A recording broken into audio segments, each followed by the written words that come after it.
They called it the Beast, the son of a bitch second class. The US Navy's own pilots gave their newest, fastest, heaviest dive bomber those names and then refused to fly it. Carrier captains staged what amounted to a mutiny, kicking the plane off their decks and demanding the return of the slow, obsolete bomber it was supposed to replace.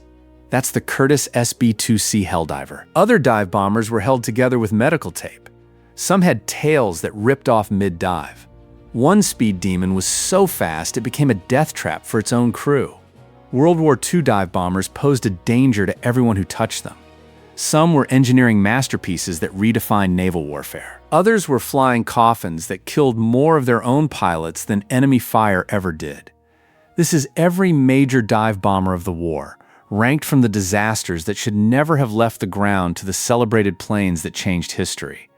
Let's start at the bottom with the planes that had no business being in combat. Number 10. The Vought SB-2 U-3 Vindicator. June 1942, Battle of Midway. Marine Squadron VMS B-241 rolled these relics out of storage because they had nothing else. The problem? The rear fuselage was covered in canvas fabric, and that fabric was rotting off the frame.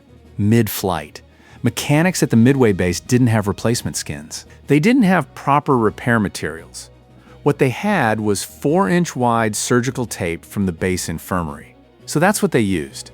They wrapped medical tape around the fuselages to stop the fabric from peeling away in the air. Medical tape. On a combat aircraft, heading into the largest carrier battle in history. The Vindicator was already obsolete when the war started. Slow, underpowered, outclassed by every Japanese fighter in the sky, and now it was disintegrating. The Marines who flew them into combat knew they were flying junk. They went anyway. Most didn't come back. Number 9. The Brewster SB-2A Buccaneer, or as the British called it, the Bermuda. Except the British didn't call it much of anything, because they refused to use it in combat. The Royal Air Force took delivery of 750 aircraft, 750, and rejected every single one for frontline service. They relegated them to target towing and ground training. That's it. The plane was too slow, too heavy, and too unstable to trust in a fight.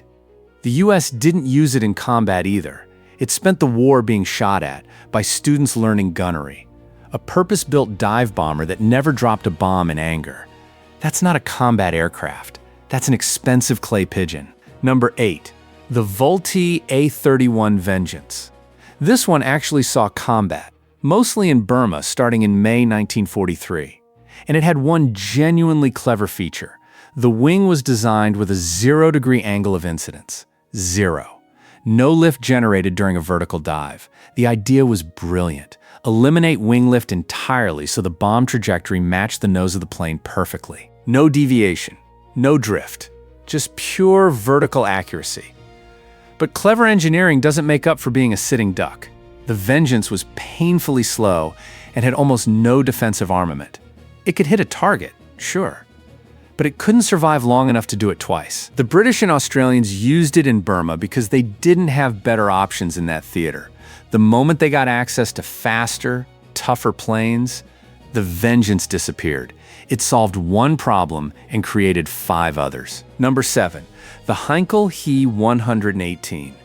This plane never made it to production, but it deserves a spot on this list because of how completely it failed. June 1936. Ernst Udet, famous WW2 ace and head of Luftwaffe development, takes the prototype up for a test dive. He's evaluating it as a competitor to the Junkers Ju-87 Stuka. Udet enters a steep dive. Then he makes a mistake. He misoperates the propeller pitch control. The engine over-revs. The tail tears off. The entire tail. Just gone. Udet bails out. He survives. The He 118 doesn't. That single crash killed the program and locked in the Stuka as Germany's dive bomber for the entire war. One pilot error. One catastrophic failure. And Germany's dive bomber doctrine was set in stone. So how did the Stuka, the plane that replaced the He 118, actually perform? If this is already making you rethink everything you thought you knew about these machines, take a second to hit like. It genuinely helps the algorithm show this to more people who need to see it. Number 6. The Junkers Ju-87 Stuka, the most iconic dive bomber of the war. The screaming terror weapon with the sirens mounted on the landing gear. Everyone knows the Stuka. But against organized air defense, it was a death trap. August 13th to 16th, 1940. 3 days. The Luftwaffe lost 37 Stukas to British fighters and anti-aircraft guns over the English Channel. 37 aircraft in 72 hours. The losses were so catastrophic that the German High Command pulled the entire type out of the Battle of Britain. Permanently. The Stuka was designed for one thing: terrorizing ground targets in uncontested airspace. Put it up against Spitfires and Hurricanes and it fell apart. Slow. Lightly armed. No armor. It couldn't fight back and it couldn't run. But in the right conditions, it was devastatingly effective. The secret was the automatic pull-out system, the Abfang-automatic. Stuka pilots didn't manually recover from dives. They couldn't. The recovery pull generated 6 Gs of force, enough to cause blackouts. So the plane did it for them. The pilot would set the autopilot, roll into an 80-degree dive, release the bomb, and the system would automatically pull the nose up. If the pilot passed out, and many did, the plane brought itself out of the dive anyway. This provided life-saving automation in an era when most planes didn't even have radios. The Stuka worked, but only when the enemy couldn't shoot back. Number 5. The Yokosuka D4Y Suisei, the Judy, as the Allies called it. This thing was fast, extremely fast, 360 miles per hour at 17,220 feet. The fastest carrier-based dive bomber of the entire war. The Japanese built it around a modified Daimler-Benz engine, gave it a sleek airframe, and turned it into a speed demon. But speed came at a cost. The prototype first flew in December 1940 and immediately started having problems. Wing flutter during test dives cracked the structural spars. The Japanese Navy couldn't deploy it as a dive bomber for over a year. They used it as a reconnaissance plane instead, the D4Y1C, because it was too fast for its own frame. When they finally reinforced it enough to carry bombs into combat, they left out one critical thing: armor. No self-sealing fuel tanks, no pilot protection, nothing. A single burst of gunfire would turn the Suisei into a fireball, and it did, frequently. The plane was fast enough to outrun most American fighters in level flight, but the moment it committed to a dive, it became vulnerable. And when it got hit, it burned. The Suisei was a glass cannon. Lethal when it worked. Suicidal when it didn't. Number 4. The Curtiss SB-2C Helldiver, the Beast. The plane so hated that it earned its own profane acronym, Son of a Bitch Second Class. The US Navy ordered it to replace the aging Douglas SBD Dauntless. It was bigger, faster, could carry twice the bomb load. On paper, it was the future of naval dive bombing. In reality, it was a nightmare. The tail was aerodynamically unstable. Carrier landings turned into crashes so often that novice pilots gave it the nickname Ensign Eliminator. The Navy and Army sent the prototype back to Curtiss-Wright with a list of mandatory fixes. How many fixes? 880. The military demanded 880 design changes before they would accept the plane into service. And even after all those modifications, squadron commanders hated it. July 1943. Admiral J.J. Jocko Clark, captain of the aircraft carrier USS Yorktown, takes delivery of a batch of brand new Helldivers. He looks at them. He talks to his pilots. And then he orders them off his deck. Refuses to deploy with them. Demands the return of the older, slower Dauntless. A carrier captain rejecting his own Navy's newest equipment amounted to open rebellion. The Helldiver did eventually see combat. November 1943, Squadron VB-17 off the USS Bunker Hill flew the first mission against Rabaul, and pilots slowly learned to manage its quirks. Still, the plane that was supposed to be the crown jewel of U.S. naval aviation spent the first year of its operational life being kicked off carriers by captains who didn't trust it. Today, only 3 airworthy Helldivers exist in the world. In August 2026, all three flew together in formation over Colorado Springs, Colorado. A historic moment for a plane with a deeply troubled history. Number 3. The Petlyakov Pe-2, the Soviet Peshka. This one's different.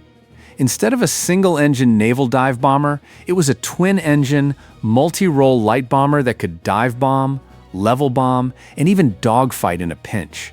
And the Soviets built 11,427 of them, the most produced twin-engine dive bomber of the war. The Pe-2 was fast, heavily armed, and versatile. But it had one major problem. It was brutally difficult to fly. The cockpit controls required extreme physical force, especially during takeoff rotation. In the all-female 125th Guards Bomber Aviation Regiment, the navigator had to leave her station mid-takeoff, crawl behind the pilot, and physically help pull back the control wheel with both arms wrapped around it just to get the nose up. That level of physical demand represented a structural issue baked into the airframe, impossible to fix with training. And the plane's designer, Vladimir Petlyakov, never got to see how effective his creation became. January 1942, he was killed in a crash while flying his own aircraft to Moscow. The plane that bore his name flew on without him, racking up thousands of combat sorties across the Eastern Front. The Pe-2 wasn't pretty. It wasn't easy. But it worked. And when you're fighting for survival on a front that spans thousands of miles, works is all that matters. Number 2. The Aichi D3A, the VAL in Allied code. Japan's primary carrier-based dive bomber for the first half of the war, and the plane that sank more Allied warships than any other Axis aircraft. Pearl Harbor. The VAL was there. The sinking of HMS Hermes off Ceylon. VAL. The devastation of the British Eastern Fleet in the Indian Ocean. VAL. This plane represented the latest in Japanese naval aviation in 1941, and it executed its missions with surgical precision. Fixed landing gear, elliptical wings, a stable dive platform that could put a bomb exactly where the pilot wanted it. But by 1943, it was obsolete.